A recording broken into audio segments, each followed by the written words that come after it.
Notícia urgente agora, corre aqui para o nosso vídeo, acabou de ser confirmado. O que você vai ver agora é chocante, então preste muita atenção, já vou colocar agora aqui para você. Nós estamos acompanhando aí todo o cenário brasileiro, cenário político, né? Cenário geopolítico mundial, tudo que está acontecendo no Brasil e no mundo agora. O mundo tá virado de cabeça para baixo. Você que tem acompanhado nossos vídeos aqui, você tem visto tudo que está acontecendo. Cada dia é uma bomba nova. Política, guerra, economia, tudo desmoronando, tudo de cabeça para baixo. E o que eu vou mostrar aqui para vocês, preste atenção aqui, porque tem muita gente que não tá sabendo da verdade, tá? Enquanto o povo luta para sobreviver, tem gente lá em cima decidindo o futuro do povo, né? Na base da mentira, do interesse. A gente tá acompanhando tudo aí. Preste atenção nessa notícia, tá? Porque eles acham que a gente não tá percebendo, tá? Eles pensam que a gente não tá percebendo, mas o jogo tá escancarado, meus irmãos. A verdade escondida, né? Estão vindo à tona, as notícias estão aí, tá? E não é só metade da história, não. Tem coisa acontecendo por trás que poucos estão tendo coragem de falar o que realmente está acontecendo. Mas aqui no nosso canal a gente fala sem medo. O que eu vou te mostrar aqui agora, tá? Isso daqui, ó, você não vai ver em qualquer lugar, viu? Você não vai ver a televisão brasileira mostrando isso, tá? Você que chegou aqui, ó, preste atenção. Aqui você vê por trás das manchetes. Aqui você vê a revelação do que está acontecendo. Então se prepara, tá? Se prepara. Você que chegou aqui no nosso vídeo, já deixa o seu like, deixa o seu joinha aqui, é muito importante para o andamento do nosso canal. Vamos bater nossa meta de 5.000 likes agora na primeira hora, que eu conto com você para o andamento desse canal. A gente sabe as dificuldades para poder trazer as notícias, né? No Brasil, hoje em dia, o cerco tá fechando, mas você está no canal certo. Aqui a gente tem compromisso com Deus, tem compromisso com o povo, tem compromisso com a verdade. Aqui você fica sabendo de tudo, você não perde nada, tá bom? Então, preste atenção no que eu vou mostrar agora. Vamos para cima. Notícia urgente. Governo da Argentina fecha fronteira com o Brasil e mobiliza grande contingente militar para abater narcoterroristas do Comando Vermelho e PCC e encurrala o presidente Lula, que é contra classificar essas facções como terroristas ao mesmo tempo. Donald Trump ignora totalmente o Brasil após afirmar que poderia intermediar possíveis negociações entre os Estados Unidos e a Venezuela para pôr um fim nas operações contra terror na América do Sul. Você está ao lado de Donald Trump. Dessa vez, deixe seus comentários embaixo. Em um dia marcado por escaladas dramáticas na luta contra o narcotráfico, o governo dos Estados Unidos intensificou sua ofensiva regional ao afundar mais um navio venezuelano em águas internacionais do Caribe nesta quinta-feira, 30 de outubro de 2025, elevando para pelo menos 15 o número de embarcações destruídas desde setembro e para mais de 60 as mortes confirmadas em ações contra supostos narcoterroristas. Essa ação ocorre em meio a um cerco cada vez mais apertado ao Brasil, impulsionado pela mega operação Contenção, realizada na terça-feira no Rio de Janeiro, que resultou em pelo menos 132 CPFs cancelados, no jargão policial para mortes de suspeitos, em confrontos com o Comando Vermelho, CV. A operação, a mais letal da história do Estado, mobilizou 2.500 agentes do Batalhão de Operações Policiais Especiais, BIOP, Polícia Civil e Militar, além de apoio federal, com helicópteros, 32 veículos blindados e 12 máquinas de demolição para destruir barricadas nos complexos do Alemão e da Penha. O saldo inclui 56 prisões, dezenas de feridos e a apreensão de armas, drogas e veículos, mas também 4 baixas entre as forças de segurança, heróis tombados em tiroteios intensos na mata, onde moradores relataram a remoção de corpos por civis. A operação, que visava capturar líderes do CV protegidos por cerca de 70 homens armados, chocou o mundo e serviu de detonador para reações em cascata na região. O governo argentino, liderado pelo presidente Javier Milei, decretou alerta máximo e enviou um contingente militar robusto para a fronteira com o Brasil, temendo que traficantes do CV e do primeiro comando da capital, PCC, fujam do país vizinho e se infiltrem em território argentino para se esconder ou expandir operações. Há quase 15 dias, em meados de outubro, a Argentina havia aprovado a presença de tropas dos Estados Unidos em seu solo para exercícios conjuntos antinarcóticos, como a Operação Tridente, que envolve forças navais e de inteligência em bases como Mar del Plata e Ushuaia. Agora, essa cooperação ganha contornos de urgência. O ministro da Defesa argentino, Luiz Petri, anunciou o envio de tropas do Exército, veículos blindados, caminhões militares, helicópteros e unidades de ciberdefesa para reforçar a vigilância em regiões como Misiones, na divisa com Paraná, Santa Catarina e Rio Grande do Sul. Vamos exercer todo o poder que o Estado tem nas fronteiras, declarou Petri, enfatizando tarefas de inteligência, engenharia e proteção aérea contra narcoterroristas com poder de fogo militar, incluindo drones armados. A ministra da Segurança, Patrícia Bullrich, complementou que todos os brasileiros entrando na Argentina serão examinados minuciosamente, com base na teoria da debandada, a dispersão de criminosos para países vizinhos quando acuados.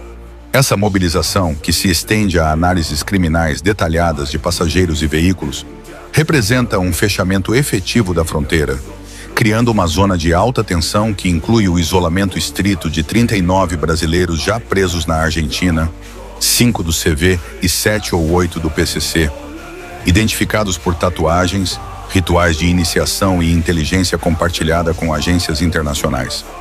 Bullrich justificou a medida ao classificar o PCC e o CV como organizações narcoterroristas no registro de pessoas e entidades vinculadas a atos de terrorismo, repete, destacando suas ameaças transnacionais.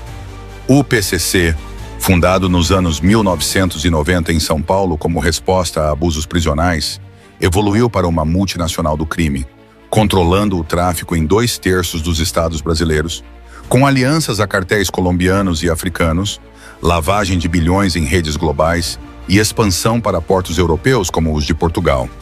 Responsável por atentados contra autoridades e extorsões em periferias, gera lucros anuais na casa dos bilhões para financiar armas e corrupção. Já o CV, nascido nos anos 1970 no Rio como autoproteção contra o regime militar, domina favelas como Alemão e Penha com violência brutal, execuções públicas, confrontos armados e lei marcial, expandindo para Paraguai, Bolívia e Colômbia, com armas contrabandeadas inclusive do exército venezuelano.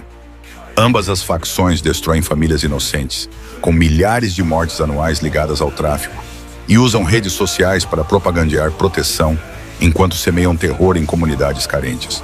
Enquanto isso, os Estados Unidos, sob o presidente Donald Trump, pressionam o Brasil de forma inédita, rejeitando o presidente Luiz Inácio Lula da Silva como intermediador nas tensões com a Venezuela. Há quase 2 meses, Brasília recusou uma proposta de Washington para classificar PCC e CV como terroristas, optando por coordenação em vez de escalada militar. Lula havia proposto mediar uma trégua durante encontro com Trump na Malásia, mas aliados do secretário de Estado Marco Rubio vetaram a ideia, vendo o Brasil como simpático ao regime de Nicolás Maduro. Essa recusa agrava o isolamento brasileiro, especialmente após declarações polêmicas de Lula no início desta semana, em 24 de outubro, durante coletiva em Jakarta, na Indonésia. Os usuários são responsáveis pelos traficantes, que são vítimas dos usuários também, afirmou o presidente, argumentando uma troca entre oferta e demanda que ignora, segundo críticos, a necessidade de cortar o suprimento para quebrar o ciclo. A fala, que Lula retratou no dia seguinte como frase mal colocada, afirmando posicionamento claro contra o crime organizado, indignou a população brasileira, que vê nas facções o controle de mais de 1.000 favelas e periferias, com pressão eleitoral via terror e extorsão, e principalmente os Estados Unidos, que travam uma cruzada global contra o narcotráfico, agora rotulado como terrorismo em toda a América do Sul. Parlamentares de oposição, como o líder do PL na Câmara, Sóstenes Cavalcante, acusaram o governo de passar pano para o crime, enquanto o deputado Nicolas Ferreira ironizou que o bandido é vítima e o cidadão de bem é o culpado. A pressão americana não para por aí. Em um redesenho estratégico global, Washington reduziu sua presença militar na Europa, retirando 700 a 1.000 tropas de bases na Romênia, uma aliada à OTAN, para transferir recursos ao Comando Sul e salvar a América do Sul do crime organizado. Isso inclui o envio do porta-aviões USS Gerald R. Ford ao Atlântico Sul, deixando o Mediterrâneo e o Oriente Médio sem presença similar, e alianças com Milei, além de bases consolidadas na Colômbia. O cerco ao Brasil se fecha, com tropas americanas a caminho da Argentina via Operação Tridente, frota naval massiva no Atlântico e ações letais contra rotas de drogas.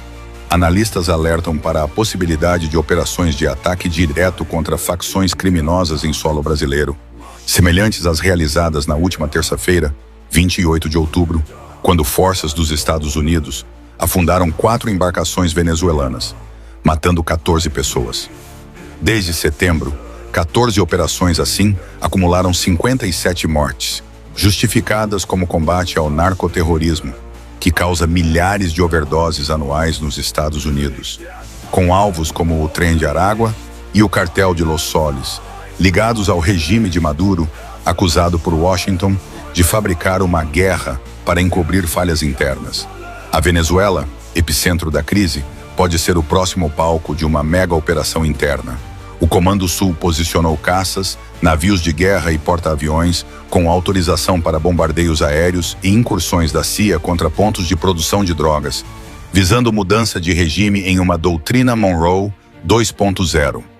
Maduro denuncia provocações e prepara estado de emergência, enquanto analistas preveem ataques de saturação iminentes.